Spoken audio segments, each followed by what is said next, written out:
What up, dorks? So, let's talk about the big news that happened today. The news broke out literally early in the day regarding the women. And WWE basically made it obvious. Not that they made it obvious. They told us something that we already knew going into WrestleMania 35. That the women are going to be main eventing this year's WrestleMania 35. Now, when I say women, I don't mean Asuka. I don't mean the Iconics.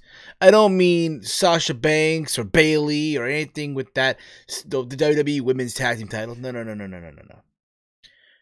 The main event of this year's WrestleMania is going to be, like the thumbnail says and the news said and everyone on social media talking about, it's Ronda Rousey defending the Raw Women's Championship versus Charlotte Flair and the man Becky Lynch. The main event that nobody wants, but yet they're going to give it to you. And tonight's Raw was in Boston, Massachusetts. I don't know if you guys saw or not, but there was a wild kayfabe all over the TD Garden Arena. Good for him. I hope he had fun. But, ladies and gentlemen, dorks out there, and all you sick, twisted motherflowers, this is your Monday Night Raw review. That's right, your Raw review for March 25th, 2019. We are just one more episode of Monday Night Raw and SmackDown away from WrestleMania. And if you want to count NXT, fine, for WrestleMania weekend as a whole. And I'm just going to say it, this show did not get me excited for WrestleMania. And keep this in mind, they have one more week. They have one more week to get all you dorks, all you motherflowers invested and want to say, hey, god damn it, I look forward to watching WrestleMania, the biggest show of the year that this company has to fucking offer. God damn it. And it sucks that they were in Boston tonight. They were in Boston. Right? The Northeast, Smart Town, USA. Keep this in mind. They'll be back in the Northeast in 2 weeks from now for WrestleMania. But that's my overall thoughts, guys. Guys, as always, give me your thoughts on Monday Night Raw tonight. If you actually enjoyed the show or not. Or if not, let me know on Twitter at HeelSteven. If you're new to the channel, hit that subscribe button down below. We have officially hit 1,800 subscribers on the channel. Thank you all that have subscribed, that have watched, that have liked, disliked, what have you, shared the videos, took part of the streams, contribute to the chat, and all that fun stuff. You guys are awesome. We are on the road to 2,000, and I do promise, again, once we get to 2K, I will be doing a giveaway. I hate being repetitive with it, but I do promise that. But, yeah, I really was not excited with this Raw. I thought this Raw felt like, again, it's one of those things where they're lacking excitement. They really, really are. And if you're one of these people and you're, by some miracle, excited by this Raw, or by these episodes of Raw, then bless your soul. Whatever you're smoking right now, please let me know. Let me know. Let me hit up your connect or whatever the fuck it may be. This Raw started off, again, Raw kicked off tonight with Ronda Rousey in the ring. And she's talking about how all she has to say is that the women are main eventing WrestleMania. And you're welcome. That's all she had to say. And then she wanted to say that, hey, you know, she promises to at WrestleMania to tap out both Becky Lynch and Charlotte Flair at the same time. Also, what she had to say was she's going to take part in this stupid, ridiculous, gimmick thing, whatever, the beat the clock challenge. So then out came Becky Lynch, talked about how RONI is in fear of Becky whenever Becky's around. How Ronda Rousey's title run as Raw Women's Champion has been nothing, and ever since Becky came to the scene, it became something. That title run that she's had became, again, it meant something. And she vows to, at WrestleMania, have the Raw Women's title up above her shoulder while she's stepping on Ronda's skull. And then out came Charlotte Flair, because why the fuck not? And, again, you just look at this right now, like, bruh, people do not want Charlotte in this match. Let's be real about it. Nobody wants Charlotte in this match. It's like she's the ugly duckling in this whole thing. And she's a beautiful girl. Don't get me the fuck wrong. And she gets out there and she talks about how the reason why this happens is because of her. Not because of what Ronda did over a year, or not because whatever success Becky's got in 6 months. Here's the thing about it, okay? Let's just keep this 100, okay? Yes, they're main eventing WrestleMania. We've been knowing this shit already. And good for them. Yes, it's a big fucking deal. The first time women are headlining WrestleMania. Awesome. Hunky-dory. But let's keep it a buck, alright? Let's keep this shit 100. There's the only reason why it's happening. Because Ronda Rousey. Ronda fucking Rousey. And it's them, once again, trying to capitalize on Ronda Rousey's name, Ronda Rousey's success. Because, again, Ronda has that star power. She does. Whether you all like it or not. I know for some people, it may not be what you guys want to hear. Let's be real about it. Let's just keep this 100. Do you guys really think that if Ronda Rousey never came into the scene, that this year's WrestleMania would have the women closing? Do you think for 1 minute, oh my God, we'll see Charlotte and Sasha Banks going out there and headlining the show, being the main event of WrestleMania? Absolutely not. Do you think for 1 second if we had Becky Lynch and Bayley, or Becky Lynch versus Charlotte, or Becky Lynch versus Sasha, or any of that combination, do you think for 1 solid second that WrestleMania would be headlining by the women? Absolutely not. You needed that star power in Ronda Rousey. So, again, I'm just going to say it, but I know a lot of fans that have common sense will say, thank you, Ronda. Thank you. Hashtag and still, Raw Women's Champion coming out of WrestleMania. Let's hope. But, again, we'll see what happens. But that's the reality of the situation. I know a lot of dorks don't want to admit that. But, hey, just keeping it a buck, alright? Keeping it a fucking buck. Before I move on with anything on this Raw review, I want to let you guys know, last night, myself and Big Mike, we did another installment of Around the Point here on the YouTube channel. We did another installment of Around the Point. If you've not checked that out yet, it's up in the video archives of this channel.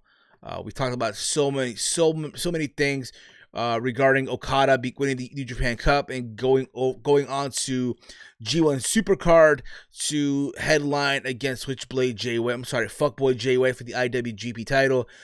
News in AEW, and apparently them filing trademarks on former WCW pay-per-views. And we talked about rumors that Alberto El Patron will be making his return to WWE, which is not going to happen. WWE shut those news down. So, again, if you've not checked that out yet, it's up in the video archive. Myself and Big Mike. Again, Around the Point is live every single Sunday here on the channel. Also, this past week, myself, Big Mike, and Walter, we did our WrestleMania Retro review, part of the T-Mail Podcast Extra. We recapped WrestleMania 17.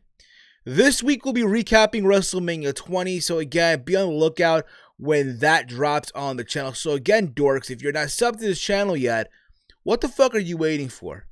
There's so much content being dropped on the channel. Dorks is not even fucking funny. Not even fucking funny. So then, we had the official Beat the Clock challenge because, again, people apparently asked for this. And, again, it's put the main event out there. Let's shove the fact it's the main event. Right? Let's put them all through obstacles. Let's put them in a Beat the Clock challenge that, no one asked for. So you had Ronda start the whole thing off, beating up Sarah Logan in 1:25, as expected, with the armbar. Charlotte Flair followed up against Ruby Riott, and she failed to beat the clock. She, again, failed to beat the clock. And then Becky Lynch came out there versus Liv Morgan. Before this, Charlotte Flair attacked Becky. And despite all of that, Becky beat Liv Morgan in 1:18. So she ended up beating the clock. Because why the fuck was she not, right? She beat the clock. And you see Ronda up on the stage area going irate about all this. And again, listen, it's them once again putting out there that the main event WrestleMania is again the women. They're shoving it down your throat. And apparently next week, guess what, dorks? Guess what's happening next week? Guess what the fuck is happening next week, dorks? That's right. It's going to be a 6-women tag match on the go-home show to WrestleMania. It's going to be the women again. It's going to be Ronda, Charlotte, and Becky versus the Riot Squad. Because fuck it, why not? Let's once again show the fact that this is the main event of WrestleMania. And again, I have no problem with the women headlining the show. I want people to understand that right now. It may come off like I am, but I don't. I am, again, in a way, I'm for it. Again, I have a love for women's wrestling when it's done right. Okay? Not some Priscilla Kelly bullshit, vomiting on some dude's dick or putting a tampon in some fucking cunt's mouth. Nah, when women's wrestling is done right, I can appreciate it. Just saying. Alright? Let's keep that in mind, dorks, as we move on with this fucking review. Because again, this Raw was just nah. And how dare they do this on the East Coast, bro? Seriously. The East Coast, I said it before and I'll say it again, it's the most passionate wrestling region in the country of America. Sorry, Midwest. Sorry, West Coast. Yay, or whatever. Sorry, the South. I'm just keeping it 100. Right? The East Coast, the Northeast is the best coast for wrestling in America. But that's around the point. We had Elias performing in Times Square and complained about New Yorkers. And he got mad at other street performers trying to glue him onto him and shit. So he's playing his guitar in Times Square, minding his fucking business. I guess some guy with the guitar thought it would be cool to do a duet with Elias. Whoop-de-doo. And I get it too. Hey, Raw's in Boston. He's in New York. Again, WrestleMania is in New York. Dorks, no, it's not. It's Jersey. New Jersey. NJ, not New York. So when you dorks, once again, all you fucking dorks, when you land for WrestleMania over next week, when you come into Newark Liberty Airport, remember, you're in New Jersey. You're not in New York. You're landing in Newark Liberty Airport. It goes to all you dorks that are traveling in from a different part of the country or a different country in general. When you come in for WrestleMania weekend, when you land to America, remember, bitches, you are landing in Newark Liberty Airport. Newark Liberty Airport. Because it's cheaper to land in from Newark to Newark Liberty Airport than it is to jump from fucking JFK or LaGuardia. Remember that, you fucking dorks. Anyway, moving along here, okay? We had a handicap match. We have Finn Balor versus Bobby Lashley and Jinder My Balls. And the stipulation is, hey, if Finn Balor were to win, that he'd get an Intercontinental Championship match against Lashley at WrestleMania. And Jinder My Balls replaced Lio Rush in the match. And what do you know? Finn Balor prevailed. He beat both Jinder My Balls and Bobby Lashley, the Almighty, after he pinned Mahal after the coup de grace. So all this talk of, oh my god, all this talk of fucking Finn Balor facing The Undertaker, that ain't happening, dorks, I'm sorry.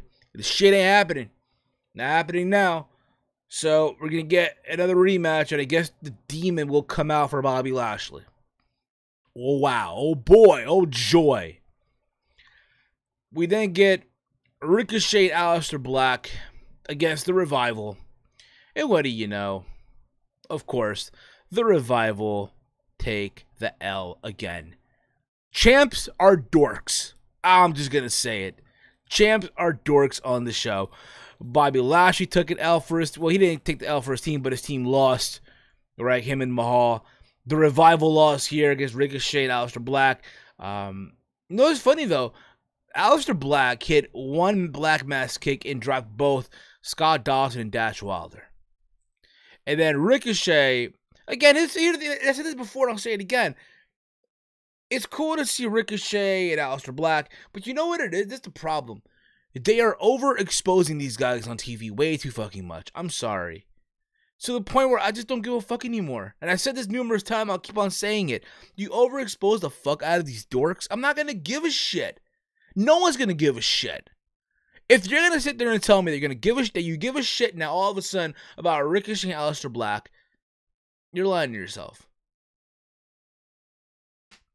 But there's that, and again, you want to give the momentum because I'm pretty sure at WrestleMania they're gonna get a tag team title match. It'll probably be a multi-team match, what have you. But as well, remember they are gonna take part of the finale of the Dusty Road Tag Team Classic this Wednesday on NXT against the Forgotten Sons. So let's see how that goes too. We had Drew McIntyre. I know Kayfabe, who was at Raw tonight, was probably imitating Drew McIntyre throughout the entire night, making a lot of you dorks fucking laugh. So, I wish I was there for that. I wish someone filmed it. But hey, it is what it is. If you did, awesome. If you did not, then oh well. Oh well. But he cut a promo on Roman Reigns and told him not to accept the WrestleMania challenge for the benefit of his wife and children, because he's going to beat Roman Reigns at WrestleMania. Right, and then Roman Reigns comes out, and again he's getting cheers. It's the Northeast again. It's Marktown, USA, right? And again, the cheers are not as strong as they were, when he came back, but they're still there. And he tells him that, you know what, this is not from Roman, this is from Joe, right? And he's basically told him, hey, don't ever have his wife they'll never have his wife or his kid be mentioned again. And then he went on a punch Drew McIntyre, beat the fuck out of him, to eventually Drew caught momentum, hit him with the low blow, and then with the Claymore kick. I look forward to the match. It should be a fun match at WrestleMania. I know people are probably wondering if this is going to close the show. No, it's not. So for the first time in God knows when, since WrestleMania 31, Roman Reigns is not headlining, he's not closing a WrestleMania, okay? So 31, 32, 33, 30, it's been 4 years for the last 4 WrestleManias, Roman closed WrestleMania. He's main evented. And this is now, he's not going to main event this year, which is fine. It's the women. So it should be a fun match in some way, shape, or form, because in a way, hey, here's Roman Reigns, the man, not the character, the man, Joanna Hawaii, who's pissed off. And it should be a fun match, like I said, but I do see McIntyre getting the win. I hope he does get the win, but we'll see how that ends up happening at WrestleMania. We get Natalya and Sasha Banks one-on-one, and it literally ended in a no contest when Battle Cow and Tamina, yes, Battle Cow, the twerking Battle Cow. If you guys seen that video, apparently it was a modeling runway show for Birdie B, and Nia Jax came out there, started twerking on stage. It was like watching fucking paint dry, or I almost fucking dry heaved. If you want my honest opinion on that, they interfered, and Beth Phoenix fought them off by herself. She even hit the good old glam slam on Tamina. God, my oh my, how long has it been? How long has it fucking been? I'm serious when I say that. How long has it fucking been? But there is that, and there's a thing as well at the end of the whole thing, where we're back to stepping on the title, like on one of the side of the straps, right, and telling both, I guess, Sasha and Bayley that, hey, it's going down to WrestleMania, it's going down, right, and backstage, I guess you had Charlie Caruso ask Sasha and Bayley about what's been going on. Hey, all these challenges, Tamina and Battle Cow, Beth Phoenix and Natalya, on SmackDown Live, they took an L to the Iconics. So what's gonna happen? What's gonna give here, right? And they said they'll take on everyone. If not, they'll bring the fight to everyone. And again, you know where this is going. It's a multi-women tag team match, so let it be. I don't care, honestly. I would love to see, this is just me, of course, if they're to add in Kairi Sane and Io Shirai. Because again, it's a multi-person women's tag match, and we'll see how that goes. But again, just a surprise, right? They're not going to have to win the belt, but again, it's a surprise. We had Dean Ambrose, who challenged Drew McIntyre to a last man standing later on in the night. So that was the main event. We had also the big news that the Hart Foundation was going to be the latest inductees into the WWE Hall of Fame. Natalia cried. And here's the thing about it. So I think, by the way, congrats. I'm happy that they're headlining. Oh, not they're headlining, but they're also being inducted in the Hall of Fame. Let's just marinate for a minute, okay? Bret the Hitman Hart, Shawn Michaels, and Booker T are all joining the two-time class for the Hall of Fame, right? Now, honestly, yes, I know people would love to see Owen and the Bulldog and Pillman go in. But again, the reality is this. When I think of the Hart Foundation when I was a child, I think of just Bret and Anvil. Bret and Jim, right? Jim the Anvil, Neidhart, and Bret Hart. That's what I think of. Yes, granted, people will all say the group, the whole faction. But I think eventually Pillman, Bulldog, and Owen will go in. So eventually. So I think that's going to happen down the road. But you know what? I'm fine with just Bret and Anvil going in. Let this marinate too. Shawn Michaels and Bret Hart are going into the same class. Now, I did hear rumors that apparently this year at the Hall of Fame, there's not going to be inductors doing the induction for the inductees. So what I would have done if they were still going to go that route, if Bret wasn't going to go in this year for DX, I would have had Bret Hart induct DX. That's just me, of course. But hey, it is what it is. That is indeed around the point. We had Alexa Bliss use a moment of bliss. The segment try to solve the issues between Braun Strowman and Saturday Night Live Weekend Update host Colin Jost and Michael Shea.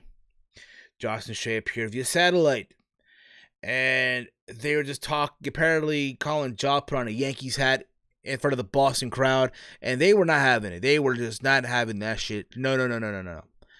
People were chanting, Yankees suck, Yankees suck, Yankees suck. And again, Braun just not having it. And I guess he suggested that, I guess it was Michael Shea that suggested basically that Colin Jost were to enter, Strowman suggested that they enter the Andre the Giant Memorial Battle Royal with him to avoid, a beating backstage. And I guess first it was Colin Jost who was going to be in, and then they added Michael Shea into it. But all this was, again, had to be approved by the host of WrestleMania, that being Alexa Bliss, the host. Now, here's the thing about it, okay? I understand there's a lot of folks that are not happy with this, that, oh my God, Braun Strowman being wasted in a meaningless match, this and that. And listen, that ship has sailed a long time ago. That ship, I'm sorry, it sailed a long fucking time ago. And hey, at least he's working with some mainstream guys that are they're gonna give Braun the rub.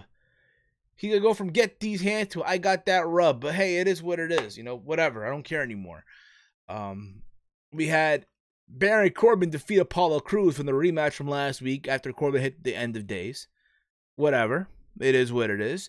We had Seth Rollins cut a promo about how he'll be unstoppable at WrestleMania with fan support behind him. Because again, it's not just Seth facing Brock Lesnar, it's also the WWE universe, right? And then out came Paul Heyman and interrupted to make fun of him for wanting the fans and thoughts and prayers, and said he doesn't have a prayer at he doesn't have a prayer at WrestleMania. And Rollins confronted Heyman on the stage and said he doesn't need thoughts and prayers. He answers them, basically. Which was funny, too, because, and again, if you guys saw on Raw tonight, while Heyman was speaking, you had Kayfabe, Connor, my good friend. You guys know Kayfabe. He's the host of the Random Wrestling Podcast. And he popped up on the screen as Heyman was talking. So I thought that was very, very cool because, again, for those of you who don't know Connor, Kayfabe, Paul Heyman is like his idol. He, again, worships the ground that Paul Heyman walked on. And I remember 3 years ago, WrestleMania 32 weekend in Dallas, we were at Access, and Paul Heyman was doing a signing for general admissions as well. And the line was so long, and Connor so badly wanted to meet Paul Heyman, and he couldn't do it. Because the line was so fucking long, and I felt so bad. I really, really did. Because, again, I know how much Paul Heyman meant to Connor.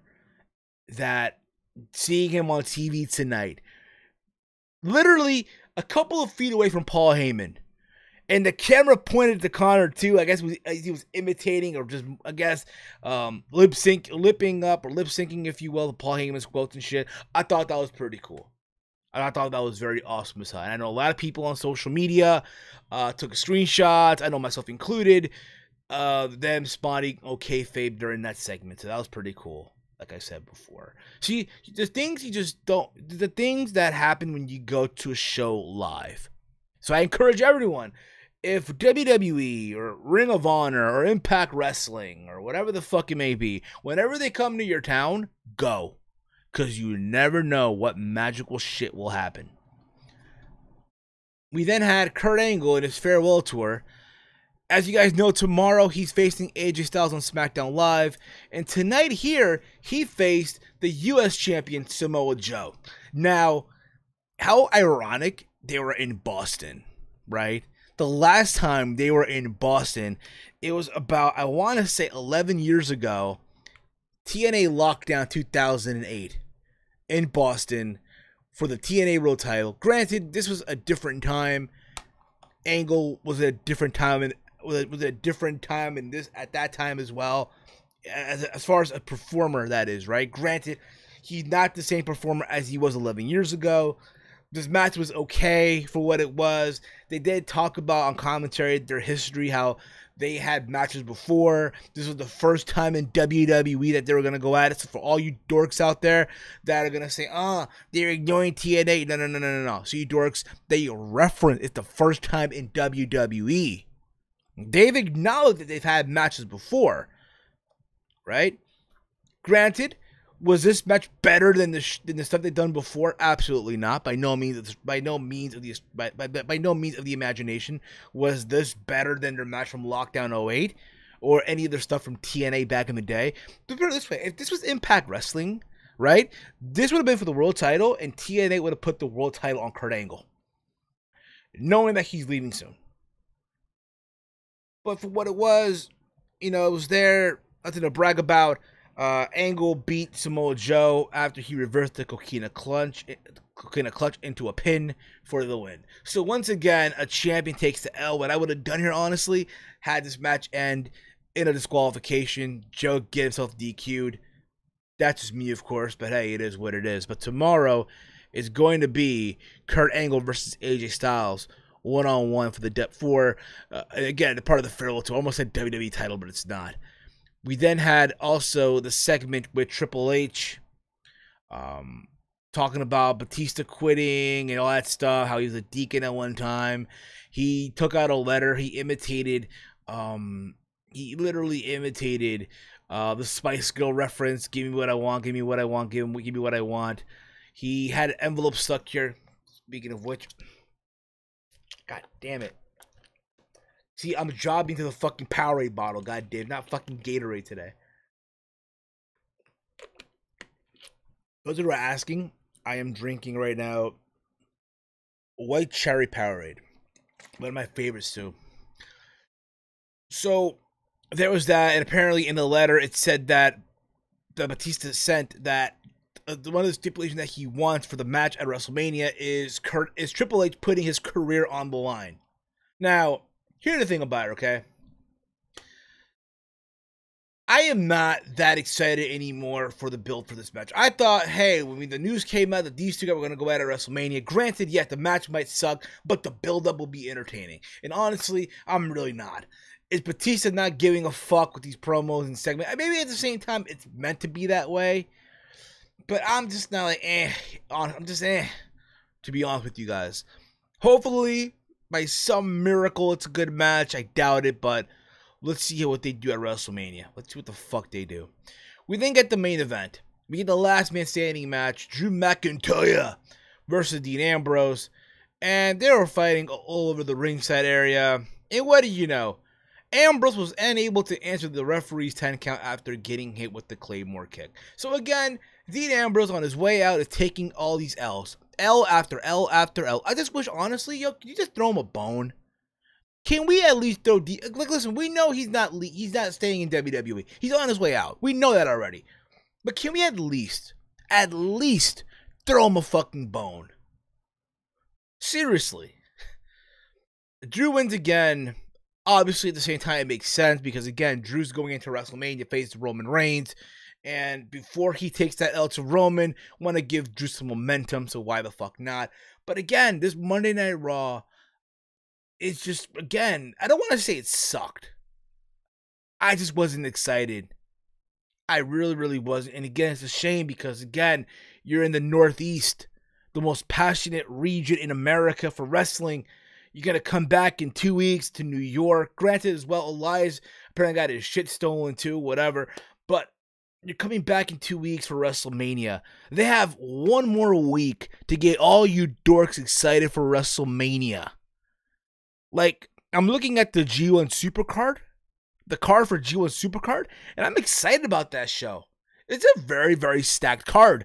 I don't have a ticket yet, but I know for a fact the tickets are cheap as shit to go with the MSG for that show. Like, if you want to be at ringside, it's literally, it'll get you to almost $200. Who the fuck would have thought? But the point of the matter is, yo, all the other shows, WrestleMania weekend, look to be more entertaining than WrestleMania itself. Hell, even TakeOver New York coming up. But that's beside the point, okay? I don't want to come off like I'm bashing WWE. I don't want to come off that way. But I just got to be honest with it, you know? And again, they have one more week. One more week to get it right. The go-home show for WrestleMania in Washington, D.C., where they're going to give you a 6-women's tag match between Ronda, Charlotte, and Becky versus the Riot Squad. A match, again, no one asked for, but they're giving it to you anyway. Dorks, motherflowers, give me your thoughts in the comments below. Your thoughts on Monday Night Raw. Did you enjoy the show or not? Follow me on Twitter at HeelSteven. I'll be back tomorrow for the SmackDown Live review. And this Wednesday for NXT. This Thursday, we're going to be recording our WrestleMania retro review, WrestleMania 20. It'll be up Friday afternoon for all you dorks to watch and enjoy and listen and all that fun stuff. Friday is episode 287 of the Team Hill podcast. And this Sunday is Around the Point. So thank you guys for tuning in tonight. If you're new to the channel, hit that subscribe button down below. Give the video a big old massive thumbs up. And just thank you guys again for sharing the video, sharing the stream, watching it, what have you. Again, you guys are fucking awesome. The channel just hit 1,800 subscribers.